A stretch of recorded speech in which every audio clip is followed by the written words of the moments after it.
Where's Buster?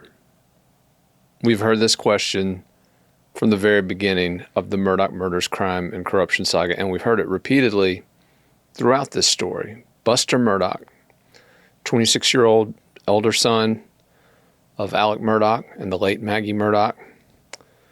His father, accused of killing his mother and younger brother.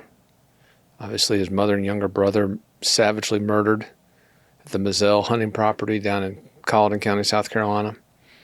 But from the beginning of the story, when the news first broke about this graphic double homicide, one of the first questions that was asked was, where's Buster? Well, we were one of the first news outlets to report that Buster was not at Mizell when his mother and brother were killed. He was actually in York County, South Carolina. He was at the other end of the state. But that question has continued to be asked at various points along this scandal. And it's been asked in context of his growing role in this story. If you remember last Labor Day, the bizarre roadside shooting incident in Hampton County, where Alec Murdoch allegedly paid one of his co-conspirators to shoot him in the head. We're still waiting to see evidence of that wound.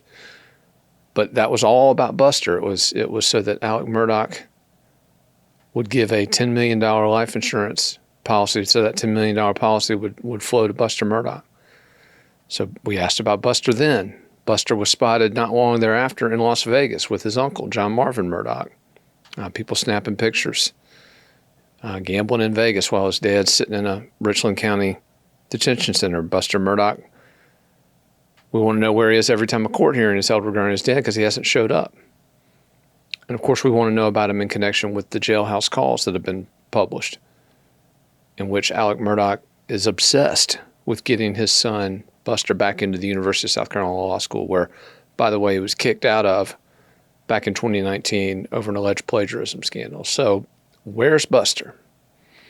It is a question that is continuing to be asked to this day. And in fact, there's a cut I wanted to show you from a very popular TikTok account from an attorney here, Laurie Murray, in the Middle Entry region of South Carolina. She's got an incredibly popular TikTok account.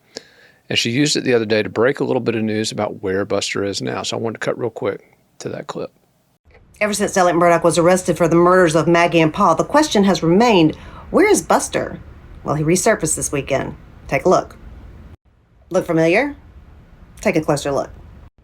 Terrible picture, but that's him. That's Buster Murdoch at the South Carolina Association for Justice Convention.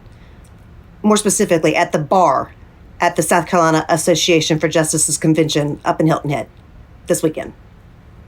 So the question for me is, why is he there? Why is he at the South Carolina Association for Justice's annual convention in Hilton Head?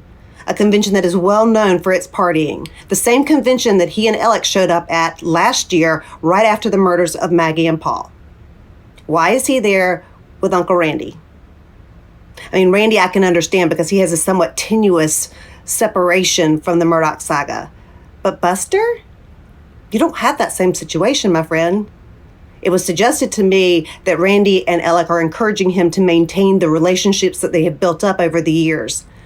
But Buster, you got kicked out of law school for cheating. And, I mean, if you listen to the jail phone calls, it doesn't sound like he wants to go back.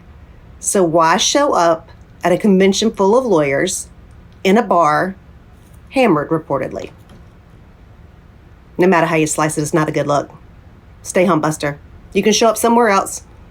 You don't have to hide, but it's not a good look to show up there.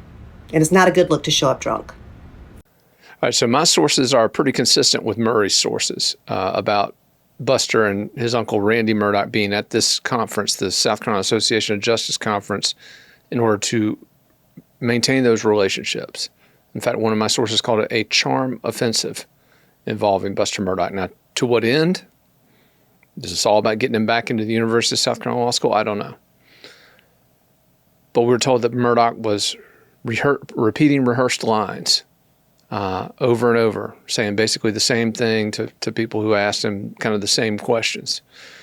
And it's curious because this group, the South Carolina Association for Justice, it is literally the belly of the beast in South Carolina, okay?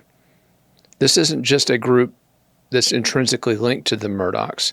This is the group that kind of produced the Murdochs, the system that produced the Murdochs. They are that system.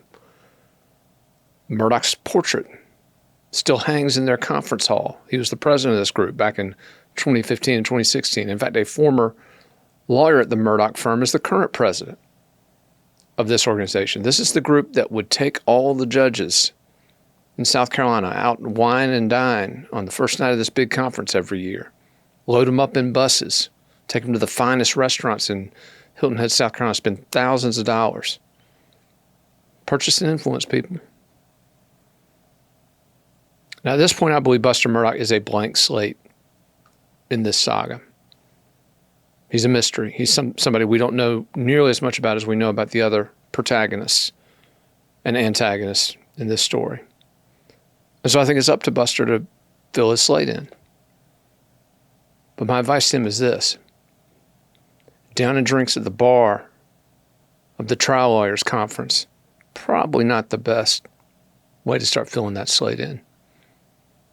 Because again, this is the heart and soul of the system that produced the Murdochs.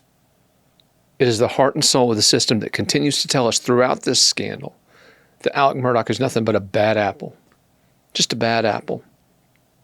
That the system has integrity and honor. And there's just one bad apple causing problems.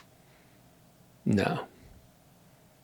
If you watched our interview last week with Lindsay Edwards, if you've read our coverage of the Murdoch murders, crime, and corruption saga, if you watched our recent documentary on the travesty of justice that was the Bowen Turner case, you know this is not one bad apple, people. You know that this entire system is rotten to its core. And you can count on this news outlet to continue to hold that system accountable no matter where that fight takes us.